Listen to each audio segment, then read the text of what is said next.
My fellow Americans, this is Liberation Day. And tens of thousands of protesters have gathered across the United States and other parts of the world. Remembered as the day American industry was reborn. I feel like the past 24 hours has just been a complete nightmare. The stock market is plummeting in response to down on fresh fears over tariffs. I was saved by God to make America great again. This new administration done so much damage. Oligarchy is taking over our country. No rationale, no plan, no countries. We are seeing dramatic shifts in U.S. trade policy, with the real consequences for both Americans and global markets. What began as a promise to make America great again has instead created a perfect storm of rising prices and supply chain disruptions. Hello people, it's Xinchen here. Now, let's unpack how we got here. Our investigation begins in East China. EU in East China sent over $12 billion worth of goodies to the US in 2024. We're talking toys, hardware tools, fabrics, and even holiday decorations, all caught in the crossfire of US tariffs. I've heard these are super popular in the United States. They are. Okay. Hundreds of containers of these get shipped to the US every month. I think around $10 in the retail stores. So regular consumers can spend $10 and do it at home. Exactly. It's super affordable. So yeah, these comes with... So it says like press on short lens. So it's a shorter lens. Yes. So there are different options. Yeah, I think they have more than 20,000 SKUs. You just have to open it here. Yes. The gel, it's actually on the nail already. 1 second, people can just put it on. Exactly. And change styles. Yeah. I wear press-ons all the time. Press-on nails help me out a ton. So China now has a 125% Some $300 million worth tariff. of China-made press-on nails enter the US every year, owning nearly half the market. But tariffs? They are putting the glam in jeopardy for American nail lovers. There's a freeze of business right now. There's a low stock in the local retail market. The price of these are going to go up very quickly, very soon. Are there other alternative sources for these fingernails? China is the biggest manufacturing place for this right now. This has never been made in the US before, and I don't think it's possible to have it made in the US in the future either. It's impossible. Dig a little deeper, and it's not just about pretty nails. It's about the key material that makes them. ABS, the plastic backbone for cars, electronics, toys, and medical equipment. 60% of the world's ABS supply comes from China, 17% from South Korea, and 6% from Japan. The US isn't exactly pumping out ABS. When tariffs kick in, existing US manufacturers face higher costs overnight. So who pays the price? Hi, Josie Pani. Welcome to join our channel. Today we are selling only for $19.99. $19.99, Jennifer, for the apple flavor. So this is live on TikTok. Yeah. This is our TikTok live stream. We sell perfume and the other products. 一共是半年左右卖了10几万本，然后包括像这个马克笔，我们在美区卖的也特别好。这些都是文具类的。Live stream shopping is booming in the US, projected to hit $68 billion by 2026. With tariffs now in play, consumer confidence is taking a hit. Shoppers worry about prices and eventually if any goods can still be shipped. 因为美国也有很多就是中下，就是或者说中等收入以下的这些群体。其实我们现在卖的很多这些产品，像义乌这边的产品，其实都是给那边就是消费能力可能没有那么强的，或者没有那么高的一些用户，所以他们对于这个价格的变化，它敏感度其实还蛮高的。But the price going up, that is for sure going to happen for the consumer. But that's only one thing. Another thing is, this type of Chinese model e-commerce really brought a lot of opportunities for Americans because, someone could just, start a live stream at home with their phone and start making money. It's it's actually creating a lot of jobs. They're selling products that are made in China. And now, because they have to pay more to import these products, their profit are going to get affected as well.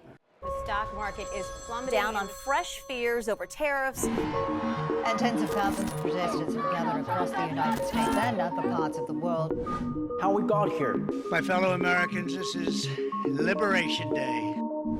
The price are going to go up very quickly. A complete nightmare. Right now, we are suffering. Oligarchy is taking over our country. The old relationship we had with the United States is over. Join our investigation into the real cost of U.S. tariffs, hearing directly from those affected. Instead of it being America first, it's America alone. 解铃还需系铃人. Let's talk about the impact of tariffs on small business. Small business owners in the U.S. really took a hit from the tariffs. And then overnight, the cost just more than doubled. My margins were gone. I am absolutely going to implode. I have 20 employees, and right now we are suffering under the stresses of these tariffs.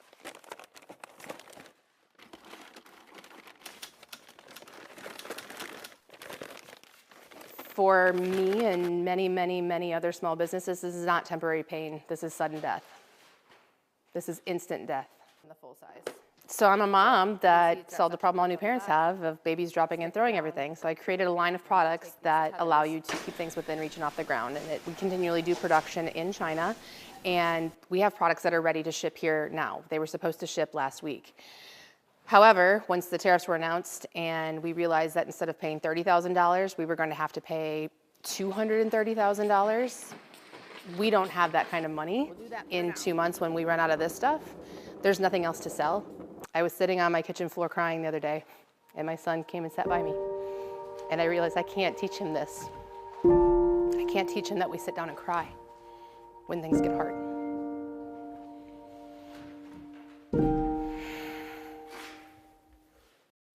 Make America Great Again. The Made in China version, $4. The official Trump store, $47.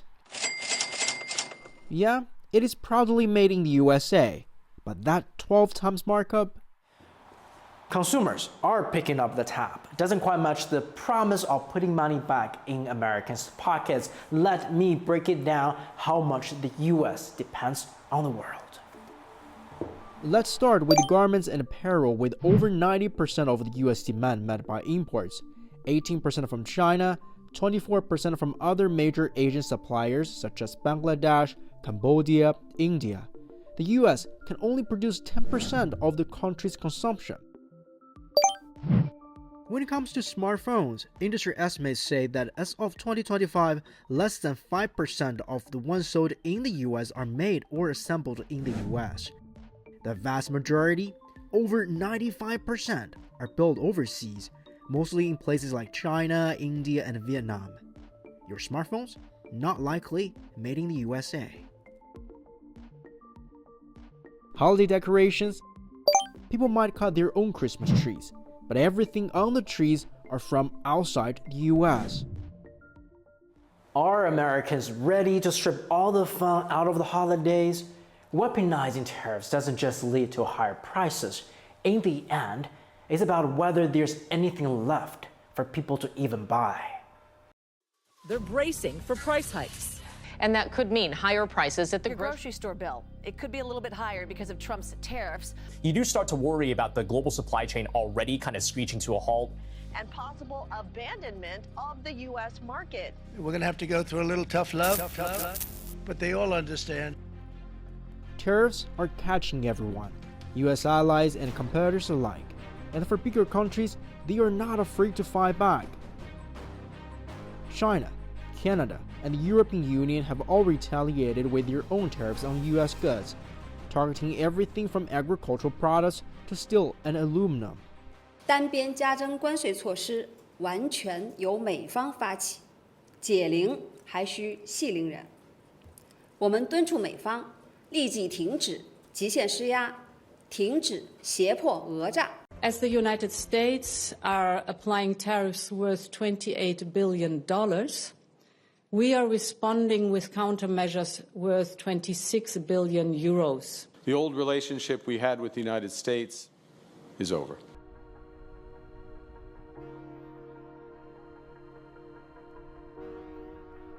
Following U.S. 25% auto tariff came into effect, Stellantis assembly plant in Windsor, Canada, decided to temporarily shut down.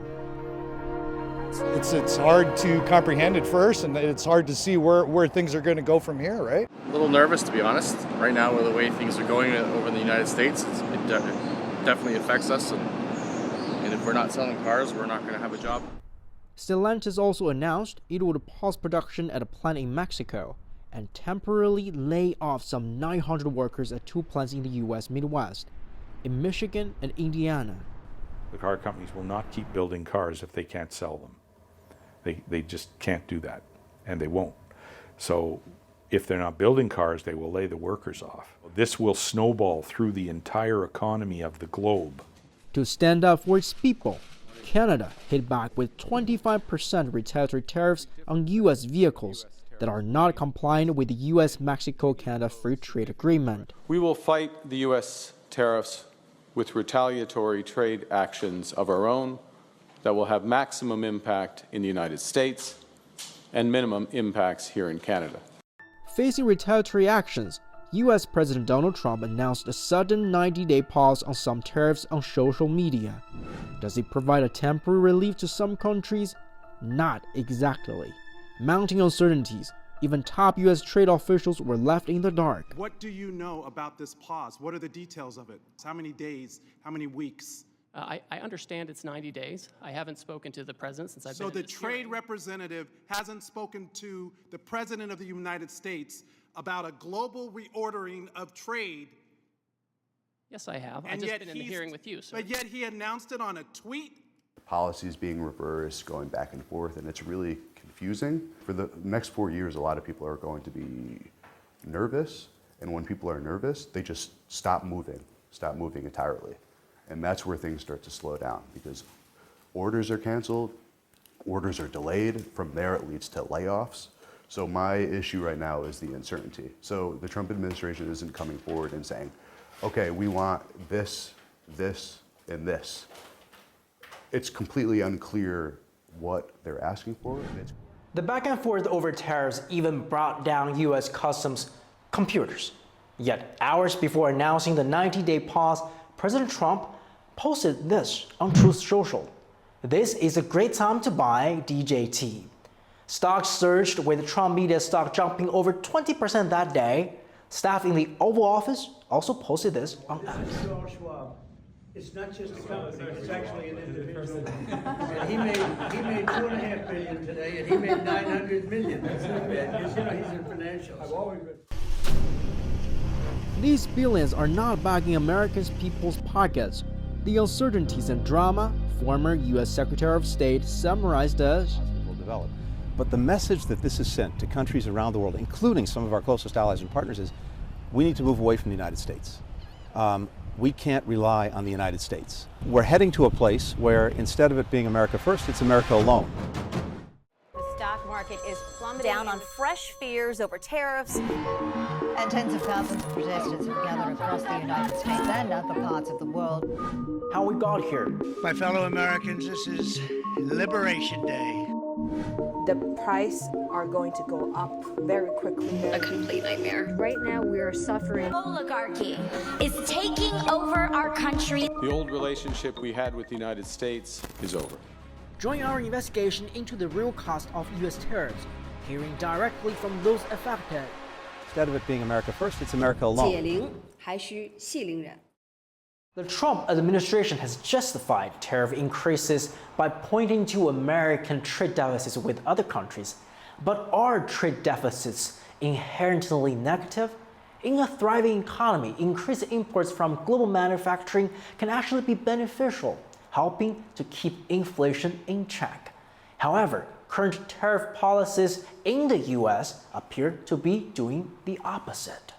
The effects of that are likely to move us away from our goals. So unemployment is likely to go up as the economy slows in all likelihood, and inflation is likely to go up as tariffs find their way, and some part of those tariffs come to be paid by the public. If they were to increase tariffs even more, then obviously that the greater impact, and that would increase the risks of a recession. Increasing tariffs is a tax on consumers as well. So, this is all sort of feeding into the weaker US economic growth narrative. And on the other hand, we have the fact that they're inflationary. We had obviously Fed Chairman Powell talking overnight and just sort of flagging that it's putting them in a very difficult situation, which is very clear, right? So they've got. The world is no longer optimistic about the U.S. economy. The Peterson Institute forecasts U.S. growth to fall from 2.5% in 2024 to 0.1% in 2025, all due to policy uncertainties from the White House. But are things getting expensive in the U.S.? Subway's footlong prices soared 50% over the past decade. The iconic $5 footlong disappeared in 2017. Meanwhile, median U.S. wage annual increases averaged out around 3.4% in the past decade. Yet, with tariffs in play, inflation could hit 4% in 2025, wiping out all the gains. Bringing manufacturing back to the U.S. isn't as simple as flipping a switch. Small-scale manufacturing might return in 1 to 3 years. With automation, a robust domestic supply chain could take 10 to 20 years to build, but that's more jobs for robots than for real Americans. Globalized manufacturing remains accessible for everything we need. So what's the choice here? Turning back on global trade to make baseball caps? At what cost?